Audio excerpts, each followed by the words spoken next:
नमस्कार। नीति, नीयत और नियति, हमने इस स्पेशल ब्रॉडकास्ट का जो हम देर रात में कर रहे हैं, जो हम अमूमन नहीं करते हैं, उसका नाम हमने रखा है नीति, नियत और नियति।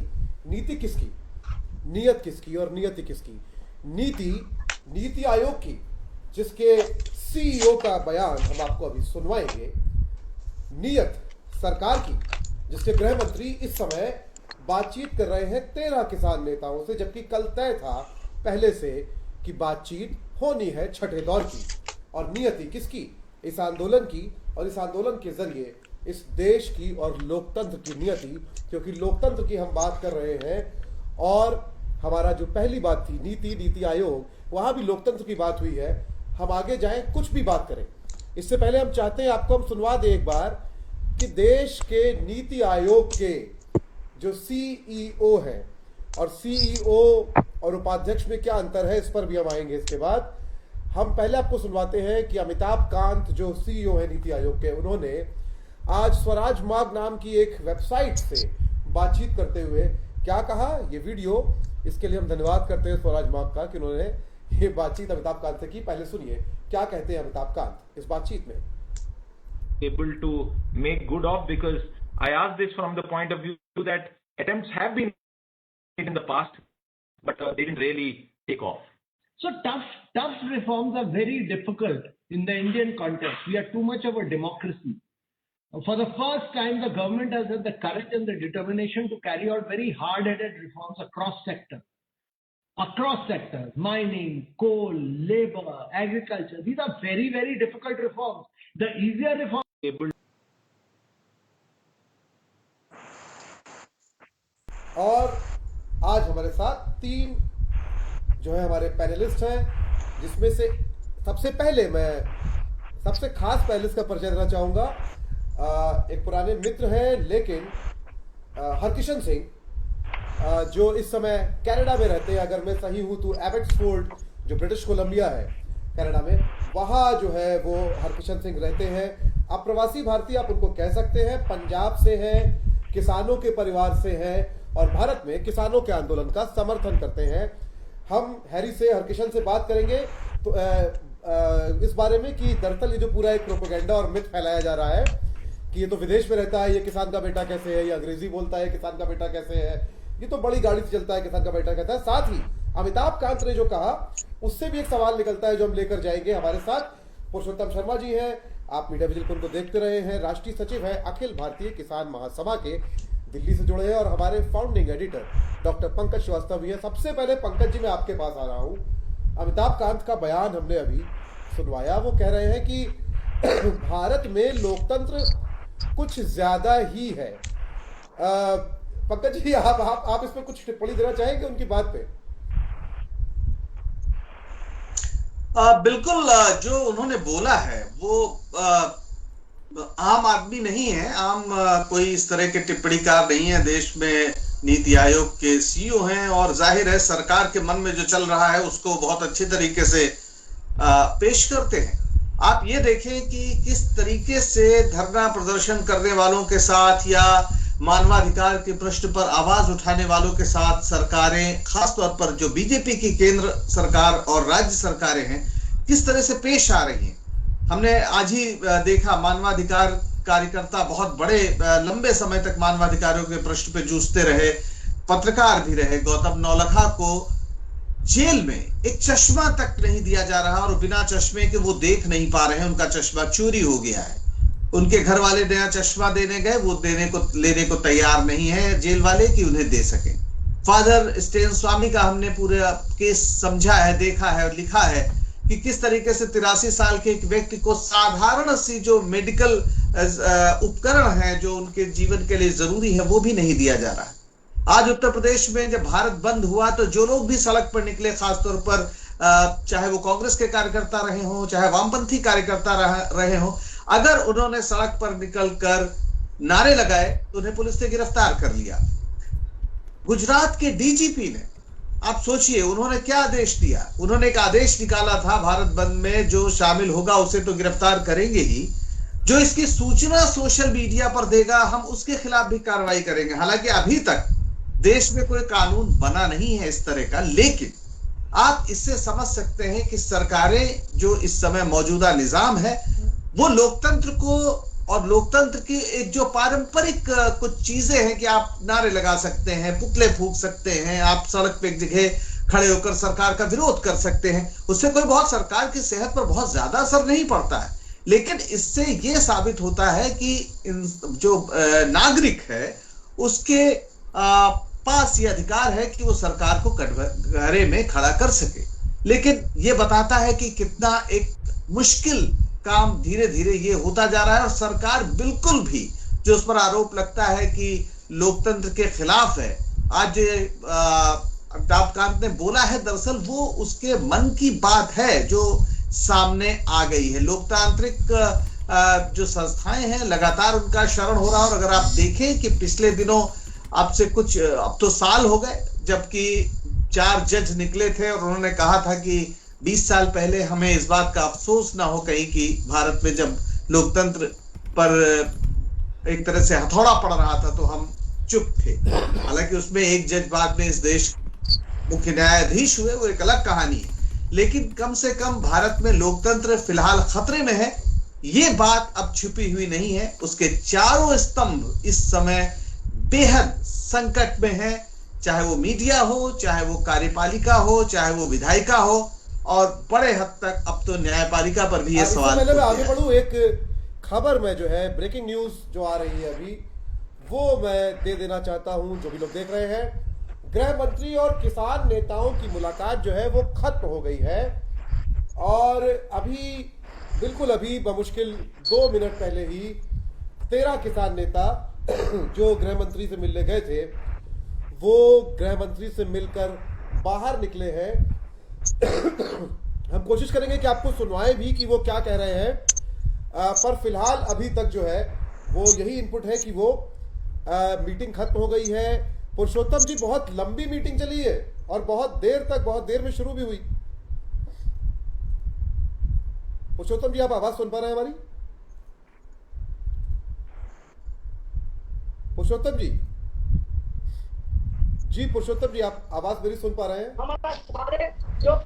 जी पुरुषोत्तम जी, बहुत देर तक मीटिंग चली। अभी जो बाहर निकल के कहा है, जो पहला इनपुट है वो ये है कि सरकार कल प्रस्ताव रखेगी सामने कोई, और उस पर किसान नेता जो है वो तय करेंगे कि वो आगे क्या करने वाले हैं। क्या एक्सपेक्टेड था इस मीटिंग से? ये एक्सपेक्टेड था क्या कि सरकार कल कोई प्रस्ताव रखने की बात कहेगी? देखिए, सरकार के जितने प्रवक्ता कल रात से इन लोगों ने उतारे हैं जमीन पर जी, और आज दिन भर भी, तो अगर आप देखेंगे तो तमाम मुख्यमंत्री इनके उतरे हैं। सुबह कानून मंत्री जो है बयान दे रहे थे, कृषि मंत्री स्वयं जो बैठकों की अगुवाई कर रहे हैं वो खुद जो है जिस तरीके का उन्होंने बयान दिया। और अभी मैं देख रहा था कि शाम की खबरों में भी जिस तरीके से आज दिन में जो इनकी एक और बड़ी मंत्री हैं स्मृति ईरानी, वो भी जिस तरीके के बयान दे रही थी, तो इससे साफ लगता है कि सरकार कहीं से भी किसानों की मांगों के प्रति संजीदा नहीं है और अपने जो है अड़ियल रवैये पर जो है अभी भी अड़ी हुई है। ये बातचीत एक दिखावा सरकार कर रही है, और किसान संगठन इस बातचीत में इसलिए भी शामिल हो रहे हैं कि भाई कल को ये ना कहा जाए कि भाई आपके नेता तो बातचीत के लिए तैयार है ही नहीं, समाधान के लिए तैयार है ही नहीं। तो ये जो है किसान संगठन इस बात को समझते हैं कि भाई हम जो है, हमने कभी भी बातचीत के लिए जो है सरकार से इनकार नहीं किया है, लेकिन जो हमारी पोजीशन है, जो किसानों की मांग है इन तीनों बिलों को लेकर के, वो है कि भाई ये कानून किसी भी रूप में किसानों को मंजूर नहीं है। और सरकार का जो प्रस्ताव आ रहा है वो प्रस्ताव इस तरीके से है कि भाई हम इसमें कुछ संशोधन कर देंगे। तो संशोधन जो है वो किसानों को मंजूर नहीं है, और इसीलिए ये बातचीत का जो सिलसिला है वो अभी खत्म होने नहीं जा रहा है, और मुझे नहीं लगता है कि कल भी इसका कोई समाधान निकलने वाला है। लेकिन हनान मुल्ला ने अभी बाहर आके कहा है कि सरकार जो है कल लिखित में प्रस्ताव देगी संशोधन के लिए, यानी कि जो बिल है, जो एक्ट है जी, उसके लिए, उसमें संशोधनों को लेकर सरकार लिखित में प्रस्ताव देगी। जी, सरकार अगर लिखित में प्रस्ताव देती भी है तो उन प्रस्तावों पर किसान संगठन बैठे, और सरकार का क्या प्रस्ताव है तब इस बात पर बैठ करके सब सामूहिक रूप से निर्णय लेंगे। क्योंकि इस आंदोलन की आप एक खासियत देखिए, इतना बड़ा आंदोलन है, आज इतना बड़ा भारत बंद हुआ है, बहुत जबरदस्त तरीके का भारत बंद हुआ है। किसानों के समर्थन में समाज के विभिन्न तबके उतरे हैं, और जिस तरीके का सहयोग किसानों को यहाँ दिल्ली बॉर्डर पर भी मिल रहा है, ये बहुत कम अपेक्षित होता है कि इस तरीके का दिल्ली और दिल्ली के आसपास जो है प्रदर्शन करते हुए, इतना लंबा धरना दिए हुए किसानों को, जनता का मिलेगा। तो ये आंदोलन दरअसल में एक बड़ा मास मूवमेंट बन गया है राष्ट्रव्यापी। और अगर आप देखेंगे तो इतने बड़े आंदोलन को नेतृत्व करता हुआ आपको कोई एक बैनर नहीं मिलेगा, इतने आंदोलन को नेतृत्व करता हुआ आपको कोई एक नेता नहीं मिलेगा, बल्कि इस आंदोलन के अंदर पंजाब के किसान संगठनों की एक बड़ी भूमिका जरूर है। लेकिन मिल करके सब सामूहिक निर्णय लेते हैं, डिस्कशन करते हैं, सामूहिक निर्णय लेते हैं। पहले पंजाब के 32 संगठन आपस में बैठते हैं, सलाह मशवरा करते हैं, सामूहिक निर्णय पे, किसी निर्णय पर पहुंचते हैं। फिर पंजाब के संगठनों और जो साझा मंच हम लोगों का बना हुआ है किसान संगठनों का, फिर उसके बीच डिस्कशन होती है, और उस डिस्कशन के बाद फिर जो अंतिम निर्णय होता है उसी पर फिर सरकार के साथ डायलॉग होता है। इसलिए आप देखेंगे कि कोई एक नेता, जैसे आज दिन भर भी चल रहा था, और खास करके जो आईटी सेल है भाजपा का, वो आज दिन भर चला रहा था कि भाई शायद जो है टिकैत जो है वो सरकार के पाले में चले गए हैं, उन्होंने जो है वहाँ से किसानों को हटा दिया है, ये सारी चीज़ें भी चल रही थी। लेकिन मैं आपको बता देना चाहता हूँ कि इस पूरे आंदोलन में किसी भी एक किसान नेता के बस का नहीं है कि वो आंदोलन को वापस ले ले। अगर वो जो है आंदोलन के साथ कुछ भी गद्दारी करेगा तो वो अपने संगठन से, अपने आधार से ही अलगाव में पड़ेगा। आंदोलन से तो अलगाव में जाएगा ही जाएगा, लेकिन वो खुद अपने संगठन से, अपने ही जनाधार से जो है वो अलगाव में जाएगा। ये एक बहुत ही ऐतिहासिक किसान आंदोलन है, और इस किसान आंदोलन की जो सबसे बड़ी बात जो मैंने कहा कि किसी एक संगठन, एक बैनर, एक नेता के पीछे नहीं है, एक सामूहिक समझ इसमें लोगों की बनी है, और वो सामूहिक समझ जो संगठनों की बनी है उसके पीछे किसानों का दृढ़ संकल्प है कि इन बिलों को वापस लिया जाना चाहिए। ये बिल कॉरपोरेट परस्त बिल हैं, ये बिल इस देश के अंदर खेती किसानी की तबाही के बिल हैं, और इनके साथ साथ जो इसी कोरोना काल में सरकार ने 2 और ऑर्डिनेंस लेकर के, जो बिजली सुधार के नाम से और जो वायु प्रदूषण के नाम से लेकर के आई है, ये और एक बड़ा चोट जो है किसानों पर है। तो इन पांचों को किसान जो है किसी भी हालत में बर्दाश्त नहीं करेंगे। अगर मगर के साथ, सुधारों के साथ ये किसानों को स्वीकृत नहीं है, और इसीलिए किसानों की जो सामूहिक लीडरशिप है वो भी कल जो भी प्रस्ताव आएंगे उस पर फिर बैठेंगे, फिर विचार करेंगे, और उसके बाद सरकार को अपना फैसला बता देंगे। लेकिन बिना जीते अब किसान लौटने वाला नहीं है, ये तय बात। जी, मैं आप लोगों से आपके पास वापस आऊंगा, और जो है वो एक और बड़ी खबर आ रही है, मैं पहले उस पर जाना चाहता हूं। हनन मुल्ला ने जो है वो कहा है कि कल की जो प्रस्तावित बैठक थी वो नहीं होगी। अब कल की प्रस्तावित जो छठे दौर की बातचीत थी वो अब नहीं होगी। ये जो है वो हनन मुल्ला ने बाहर आके अभी कहा है, यानी कि जो लिखित प्रस्ताव की बात हो रही थी सरकार की ओर से, वो लिखित प्रस्ताव जो है वो दिया जाएगा। यानी कि एपीएमसी जो है, एपीएमसी पर सरकार किसान संगठनों को नया प्रपोजल देगी। इसका मतलब क्या है? इसका मतलब जो मेरा अनुमान है पंकज जी, पुरुषोत्तम जी, की बैठक बेनतीजा रही, यही तो मतलब है इसका, पंकज जी? नहीं, मुझे ये लगता है कि अभी तक जो बैठक चल रही थी दरअसल उसमें सरकार की ओर से प्रतिनिधित्व कौन कर रहा है, उसका प्रतिनिधि कौन है? वो केंद्रीय कृषि मंत्री है और रेल मंत्री है। मुझे लगता है जो अब तक की 5 राउंड की बैठक हुई है उसमें जो रुख रहा है, और खासतौर पर पिछली बैठक में जब किसानों ने साफ कह दिया कि आप हाँ या ना में जवाब दीजिए, हम अब बहुत आपसे बहस करने की स्थिति में नहीं है, तो छठे राउंड की बैठक में सरकार या तो उसको मान ले, अन्यथा किसान जिस पोजीशन में है, जिसकी ओर अभी पुरुषोत्तम जी ने इशारा किया कि वो और कुछ सुनना ही नहीं चाहते हैं कि आप सीधे बताइए हाँ या ना।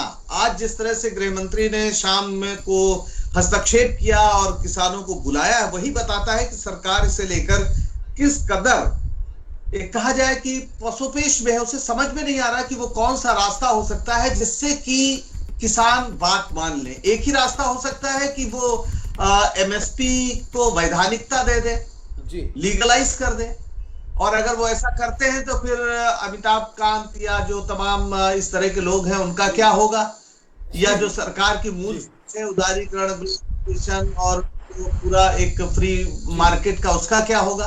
तो ये बहुत सैद्धांतिक प्रश्न पर मेरा ख्याल है पुरुषोत्तम जी इसको बेहतर बताएंगे कि इस समय भारत का जो विकास का मॉडल है, खासतौर पर जो कृषि क्षेत्र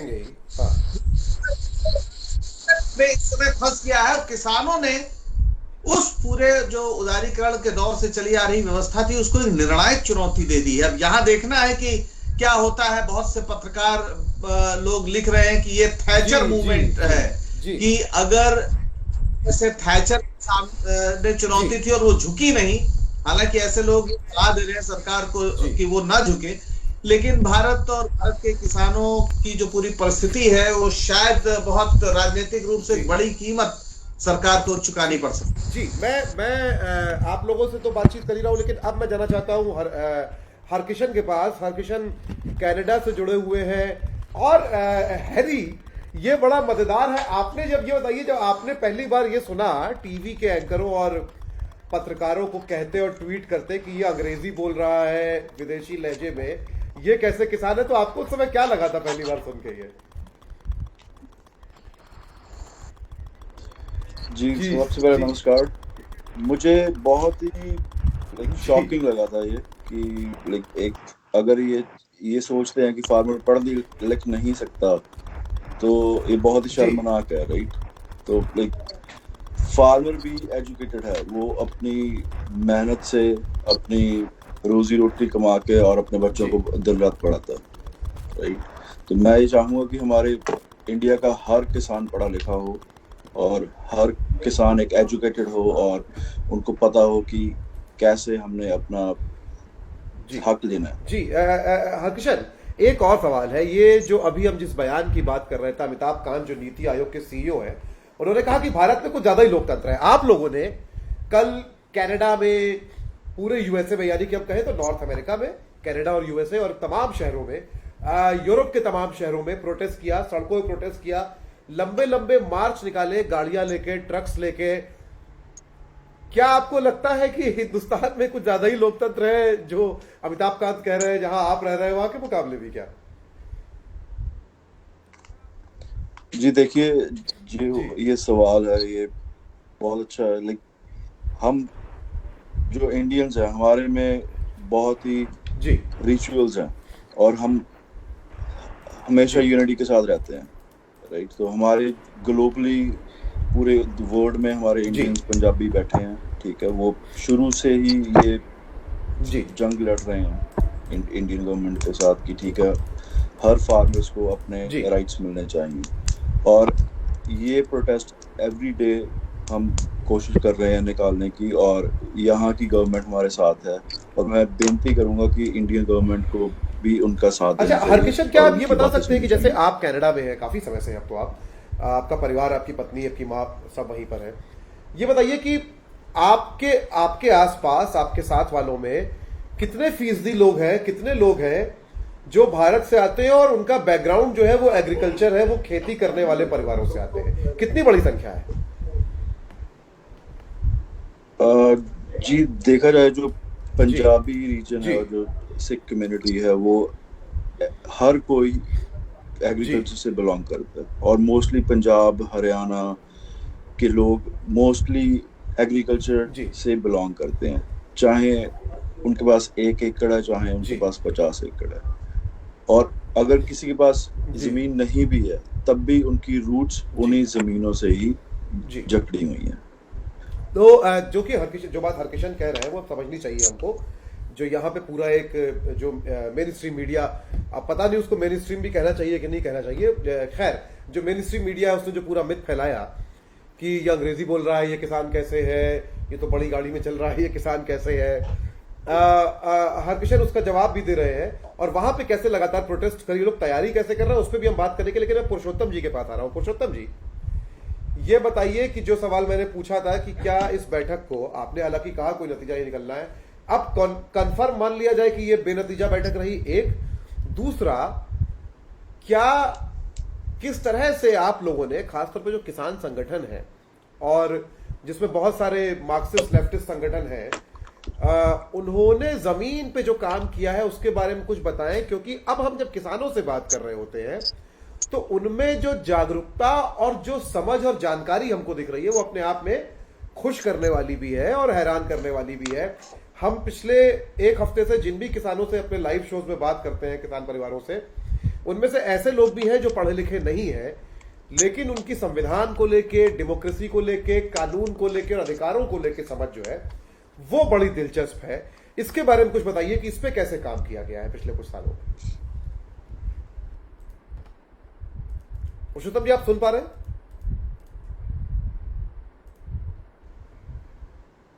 जी पुरुषोत्तम जी, आप सुन पा रहे हैं मुझे? आपकी आवाज नहीं आ रही है, आप मेरे ख्याल से म्यूट पे हैं। आप म्यूट पे, आप म्यूट ऑफ कर दें एक बार, बस स्क्रीन पे ही म्यूट ऑफ कर दें टैप करके।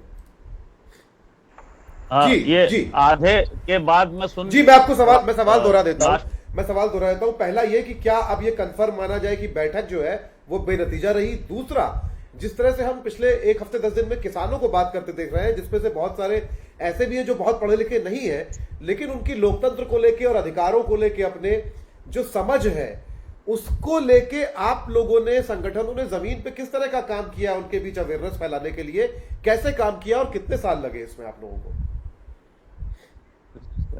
पुरुषोत्तम जी नहीं सुन पा रहे हैं। पंकज जी, मैं आपके पास आ जाता हूं तब तक पुरुषोत्तम जी। जी, आवाज थोड़ा मेरे जी पास जी कम आ जी, रही अभी थी। सुन पा रहे हैं आप? जी, आपके पास आ रही है मेरे पास मेरी आपकी आवाज? आवाज बिल्कुल आ रही है मेरी आवाज? आप म्यूट अपना, बिल्कुल आ रही है आवाज मेरी आ रही है। जी, एक जी तो जो मैंने पहले भी कहा कि बैठक आज बेनतीजा ही रहनी थी और कल भी जो बैठक अगर होगी तो उसको भी अभी बेनतीजा ही रहना है, क्योंकि सरकार का जो रुख है वो किसानों का जो जी डिमांड है और सरकार का जो रुख है उसमें अभी जमीन आसमान का अंतर है और अभी कहीं से भी कोई नजदीक चीजें नहीं दिख रही हैं। इस बीच मैं बता दूं कि सरकार की तरफ से, गृह मंत्रालय की तरफ से भरपूर कोशिश ये की गई कि किसी भी तरीके से किसान संगठनों के बीच फूट डाली जाए, कुछ किसान नेताओं को पटा लिया जाए, कुछ किसान संगठनों को पटा लिया जाए और उनको जो है थोड़ा मान मनोबल करके उनको थोड़ा इस आंदोलन से किनारे किया जाए। लेकिन सरकार जो है इसमें पूरी तरीके से असफल रही। जो किसानों की यूनिटी है, किसान संगठनों की जो आपसी समझ बनी है, उसमें सरकार और उसका जो पूरा तंत्र है और गृह मंत्रालय है जिसने अपने पूरे खुफिया तंत्र को भी, गृह मंत्रालय के अधिकारियों को भी इस पूरे काम में पिछले एक हफ्ते से लगाया था, वो उसमें विफल रहे।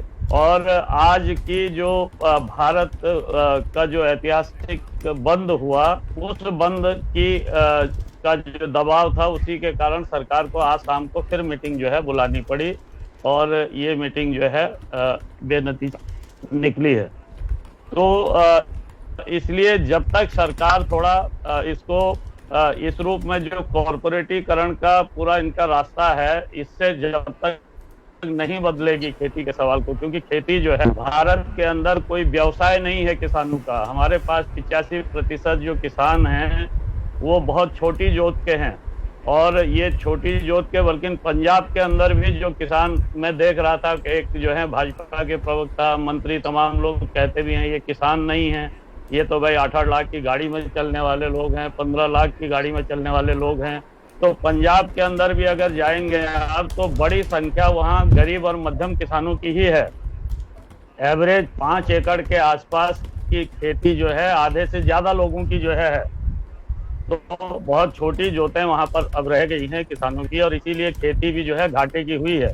तो वहां अगर लोगों का स्टैंडर्ड थोड़ा बढ़ा है तो इसलिए कि हरित क्रांति के दौर में, शुरुआती दौर में जो थोड़ा बहुत खेती ने मुनाफा दिया, उससे लोगों ने अपने बच्चों को पढ़ाया लिखाया, जॉब पर भेजा, विदेशों में भेजा, और एक इनकम का स्रोत उनका खेती से बाहर से है, जो इनकम का स्रोत जो है उनके थोड़ा जीवन स्तर को बनाया हुआ है, जो बाकी प्रदेशों में आपको उस तरीके से नहीं मिलता है। तो इसलिए जो मामला है हमारे यहाँ आंदोलन का भी, तो अगर आप देखेंगे तो इस पूरे आंदोलन में जिस तरीके की एक समझ बनी है लोगों की, उसमें जो भूमिहीन और खेत मजदूर भी है हमारा, भारत बंद में बहुत बड़ी भूमिका उसकी रही है। क्योंकि किसान तो जनरली आप देखें तो हरियाणा और पंजाब का जो है वो तो बॉर्डर पर आया हुआ है एक बड़ा हिस्सा, लेकिन गांवों में पंजाब के अंदर अभी भी जहां जहां धरने थे, चल रहे थे पहले, वो धरने बदस्तूर जारी हैं, और उन धरनों को वहां महिलाएं लीड कर रही हैं, थोड़ा नौजवान लीड कर रहे हैं। यहाँ जो भूमिहीन और खेत मजदूर हिस्सा है, दलितों का हिस्सा है, वो आज के बंद में पूरी तरीके से जो है पंजाब के अंदर भी उतरा है, हरियाणा के अंदर भी उतरा है, और पूरे देश भर में उतरा है। तो इसलिए ये बहुत व्यापक बन रहा है, और इसको व्यापक बनाने के पीछे सबसे बड़ी बात है, जो दूसरा सवाल आपका था, वो ये है कि पिछले लंबे समय से लगभग 3 साल हो गया है जब हम लोग जो है इस देश के अंदर किसान मुक्ति यात्रा को लेकर के निकले थे मंदसौर कांड के बाद।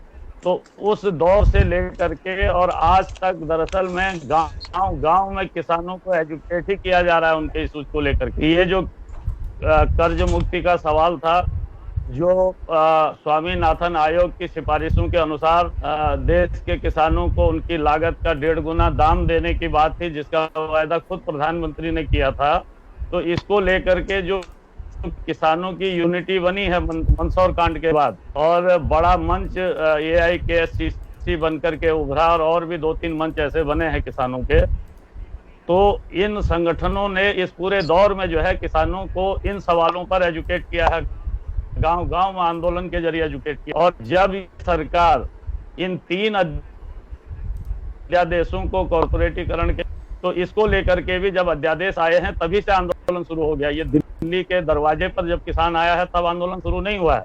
ये कोरोना काल में जब अध्यादेश के रूप में ये कानून आ गए थे, उसी समय से कोरोना काल में ही किसान संगठनों ने गांव गांव में इसको लेकर के अलख जगाई है, गांव गांव में किसानों को इसको लेकर के एजुकेट किया है। और जो CAA और NRC के खिलाफ जो मूवमेंट था उसमें भी यही स्थिति थी, और ये जो किसान आंदोलन है इसमें भी यही स्थिति है।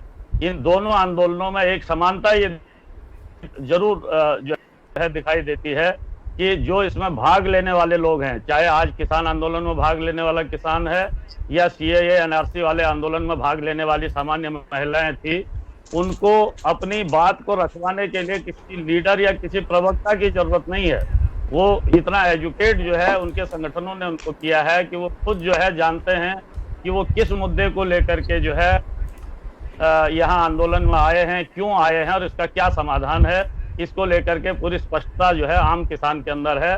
तो इसलिए ये एक लंबी प्रक्रिया है, क्योंकि ये दिल्ली के दरवाजे पहुंच के ही नहीं हुई है, बल्कि 3 साल का जो इस देश के अंदर बहुत संगठित किसान आंदोलन है। जब किसान संगठनों के बीच एकता बनने लगी, जब वो संगठित होने लगे, उनके बड़े मंच बनने लगे, तो एक राष्ट्रव्यापी आंदोलन ने, एक राष्ट्रव्यापी किसान जागरण ने जो है, हम लोग जब किसान मुक्ति यात्रा लेकर के गए थे तो उस समय जो है हम लोग 10,000 किलोमीटर की यात्रा किए थे। मैं खुद उस यात्रा में था, पूरे देश में गांव गांव में हम लोग गए, लगभग 18 राज्यों में हमारा जो है 18-19 राज्यों में हमारी यात्रा गई। 10,000 किलोमीटर हमने यात्रा की, हजारों उसमें हमने सभाएं और मीटिंगें की, किसानों से संवाद किया, और इसी तरीके से हर संगठन ने अपने अपने कार्य क्षेत्र में किया। तो ये है इसके पीछे, जो आज किसान साफ तौर पर अपनी समस्या को समझ पा रहे हैं, उसको लेकर के आवाज उठा पा रहे हैं, और किसान नेताओं पर भी जो किसानों का दबाव है, क्योंकि अब किसान स्पष्ट है, किसान चीजों को समझ रहा है, तो किसान नेताओं को भी अब जो है किसानों के इस मुद्दे को लेकर के आगे बढ़ना चाहिए। जहां तक अमिताभ जी की नीति आयोग के जो आप उपाध्यक्ष कहें, जी मैं इस सवाल पे भी जाऊंगा। कॉर्पोरेट ये भी बहुत दिलचस्प एक सवाल है। जी जी जी जी पुरुषोत्तम जी, सुन पा रहा हूं मैं आपको। तो मैं ये कह रहा था कि जब ये आज ये कह रहे हैं कि भाई भारत में लोकतंत्र बहुत ज्यादा है, तो जरूर उनको लाया ही इसीलिए गया है ताकि लोकतंत्र जो है भारत में ना रहे। योजना आयोग को खत्म ही इसलिए किया गया ताकि नीति आयोग का नाम दे करके ऐसी नीतियां इस देश के अंदर लाई जाएं, जो नीतियां जो हैं इस देश के अंदर 70 साल के आजादी के दौर में जो लोकतांत्रिक संस्थाएं खड़ी की गई थी, उनको खत्म करने की तरफ बढ़े, उनको ध्वस्त करने की तरफ बढ़े।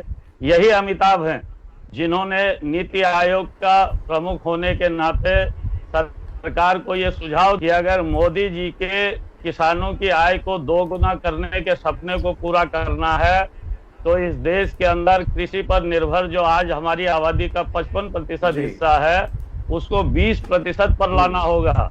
यानी कि जो 80 करोड़ लोग आज खेती पर अपनी आजीविका चला रहे हैं, उस पर निर्भर हैं, उसमें से 50 करोड़ लोगों को खेती से बाहर करना होगा।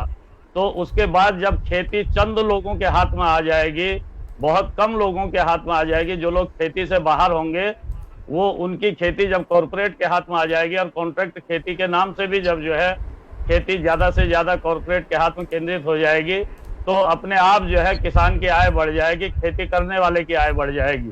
तो ये इनका सुझाव है, और उसी सुझाव के तहत ये 3 कानून लाए गए हैं। पिछले दौर में आपने देखा होगा कि अब तो IAS IPS अधिकारी भी, अभी तो IAS की जगह में जो केंद्र सरकार ने ज्वाइंट सेक्रेटरी लेवल पर भर्ती किए, सब बड़ी कॉरपोरेट कंपनियों के ही अधिकारियों को ला करके डायरेक्ट जो है यहाँ ज्वाइंट सेक्रेटरी बनाया गया है।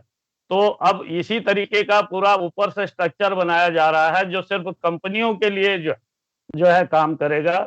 इस देश के अंदर दरअसल में मोदी राज जो है वो कंपनी राज लाने वाला राज है, और इसीलिए ये कंपनियों के ही प्रमुख हैं सब लोग जो इस तरीके की जो है बातें कर रहे हैं।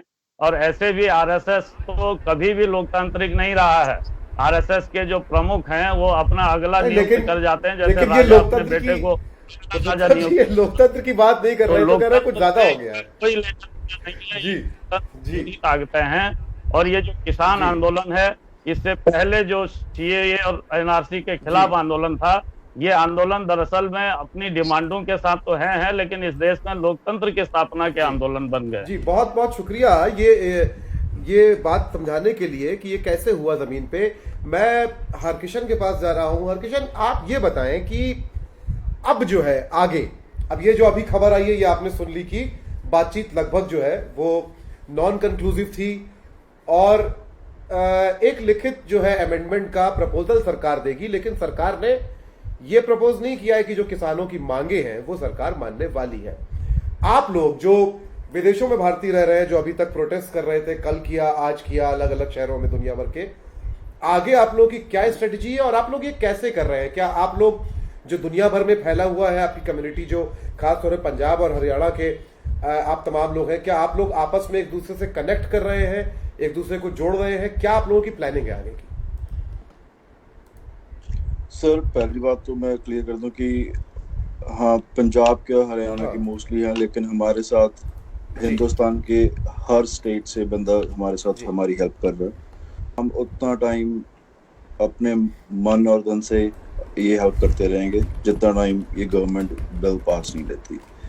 हमारी like all around the world, UK, Germany, Australia, Canada, America, हर जगह पे हमारी टीम्स बनी हुई हैं और हम सोशल मीडिया पे ज़्यादा से ज़्यादा लाइक अपने व्यूअर्स को लाइक कह रहे हैं कि हमारे को फॉलो करो और अपने हैशटैग्स चलाओ और लाइक लोगों को एजुकेट करो।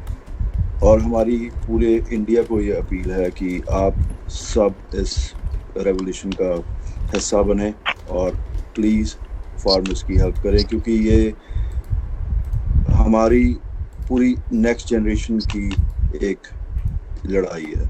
अगर आज फार्मर्स जीतता है तो इंडिया जीतेगा, और अगर फार्मर ये हारता है तो ये इंडिया की हार होगी बहुत ही बड़ी। बहुत ज़रूरी बात कही है ने पंकज जी कि किसान हारता है तो ये भारत की हार होगी। मैं आपके पास आ रहा हूँ, ये आखिरी सवाल है। काफ़ी रात हो चुकी है, हम चाहते हैं दर्शक भी सोए, आराम करें, और जो साथी देख रहे हैं वो भी।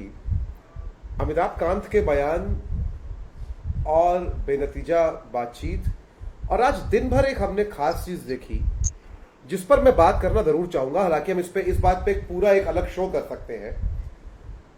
आज अचानक से तमाम टीवी समाचार चैनलों पर भारतीय जनता पार्टी के वो नेता जो कभी अब बाइट देने या प्रेस कॉन्फ्रेंस भी नहीं करना चाहते, वो मुख्यमंत्री जिन तक पहुंचने के लिए पत्रकारों को बड़ा संघर्ष करना पड़ता है, वो एक साथ टीवी चैनलों पर आकर बैठ गए और टीवी चैनलों ने उसको ऐसे प्रमोट किया जैसे वो कोई एक्सक्लूसिव लेकर आ रहे हैं। आप लंबे समय से टेलीविजन में ही रहे हैं, ये एक्सक्लूसिव है आपको क्या लगता है, या ये सरकार की तरफ से फोन गए हैं और कहा गया है कि भाई ये लोग आ रहे हैं और उसके बाद उसको एक्सक्लूसिव कह के प्रमोट कर दिया गया है? क्योंकि अलग अलग बहुत सारे चैनल्स पे मुख्यमंत्री दिखाई दे राज्यों के, वो बात करें एंकर से दोपहर में आउट ऑफ द ब्लू अचानक बैठ के, तो ये क्या स्ट्रेटजी है और इसको मीडिया के इस अप्रोच को कैसे देखते हैं आप?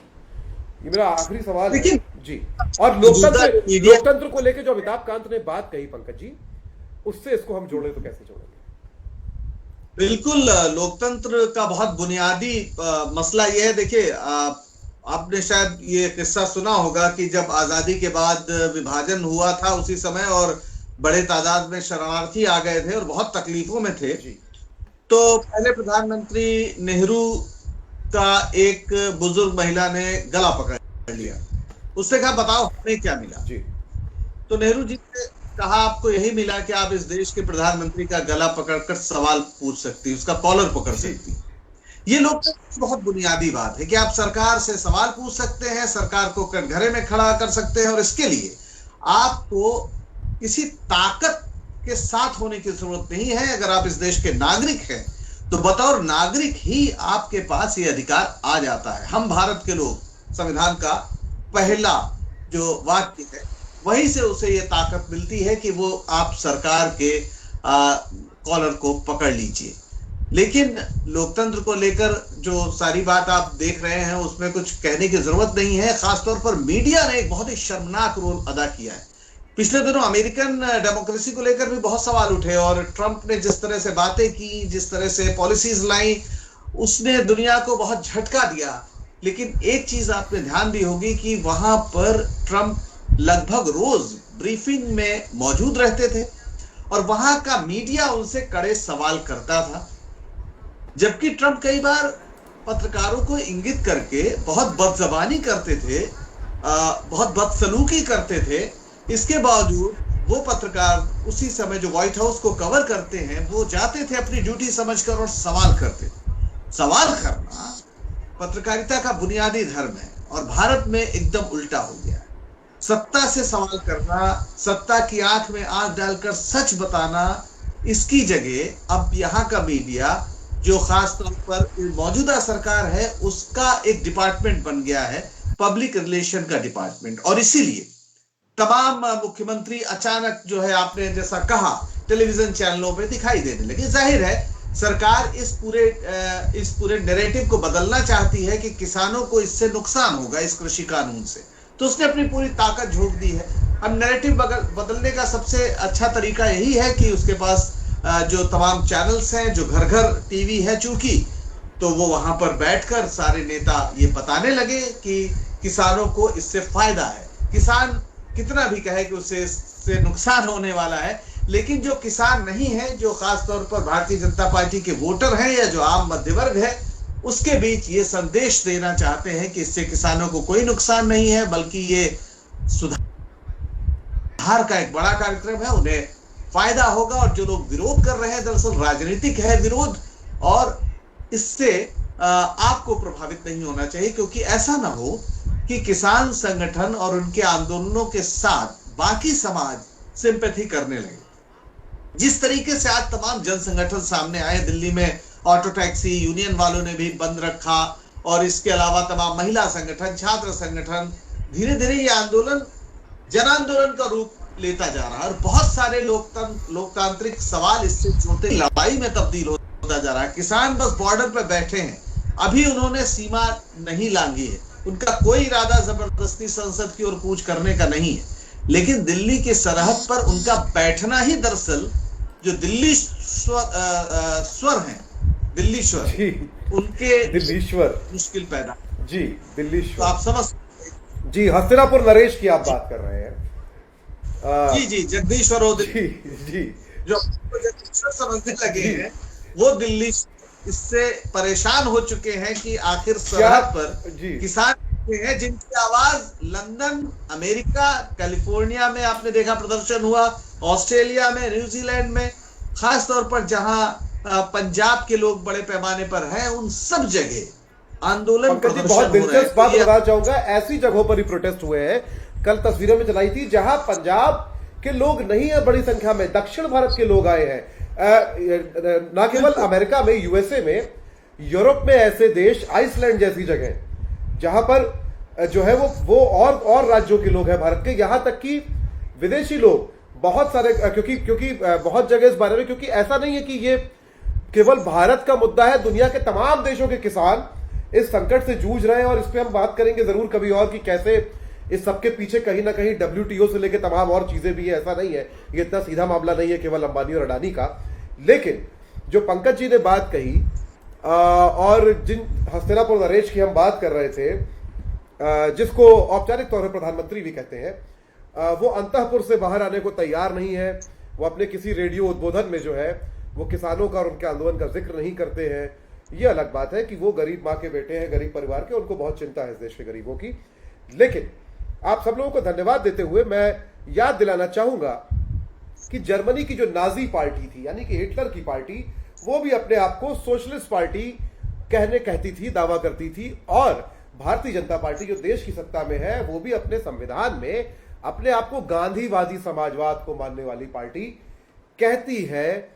गोएबल्स, जोसेफ गोएबल्स, जो प्रोपेगेंडा मिनिस्ट्री चलाते थे हिटलर की सरकार में, वो अलग अलग 7 विभागों में बटा हुआ एक मंत्रालय था, जिसमें एडमिनिस्ट्रेशन और लीगल विभाग था, मास रैलीज यानी कि रैलियां करने का एक अलग विभाग था, नौजवानों का एक अलग विभाग था, और रेस यानी कि रंग के आधार पर भेद करने वाला, रेडियो, नेशनल और फॉरेन प्रेस का अलग विभाग था। और ये सब मिलकर जो है वो हिटलर का जो प्रोपेगेंडा था, जिसमें वो डेमोक्रेसी चिल्लाते हुए डेमोक्रेसी को कत्ल करता था।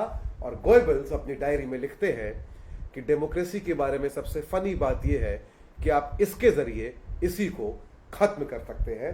मैं यहां पर अपनी बात खत्म करता हूं। आप सोचिएगा कि इस देश में क्या हो रहा है जब लोकतंत्र के तकाजे पर, लोकतंत्र के जरिए, चुनावों के जरिए नरेंद्र मोदी प्रधानमंत्री बनते हैं। लोकतंत्र के नाम पे, चुनी हुई सरकार के नाम पे सारे गलत सही फैसले लिए जाते हैं। लोकतंत्र यानी कि संसद में होने वाली वोटिंग के बहाने से, चालाकी से कृषि कानून पारित करा लिया जाता है। और उसी लोकतंत्र के लिए इसी सरकार के नीति आयोग के CEO कहते हैं कि भारत में लोकतंत्र थोड़ा ज्यादा ही है। अमिताभ कांत को यह याद करना होगा कि योजना आयोग कभी नीति आयोग नहीं बना होता अगर ये लोकतंत्र नहीं होता, और कभी भी उपाध्यक्ष का पद CEO नहीं बनता अगर ये लोकतंत्र नहीं होता। लेकिन हमको भी सोचना होगा कि दरअसल योजना आयोग के उपाध्यक्ष और नीति आयोग के CEO के काम करने के तरीके में कुछ तो फर्क होगा ही। पदों का नाम ऐसे ही कभी भी नहीं बदला जाता। फिलहाल शुभ रात्रि। आप तीनों लोगों को शुक्रिया आपसे जुड़ने के लिए। किशन आपका खास तौर पे शुक्रिया साथ आने के लिए।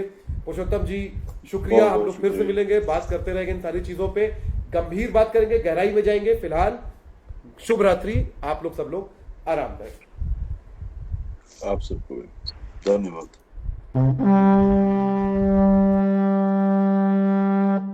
Thank you.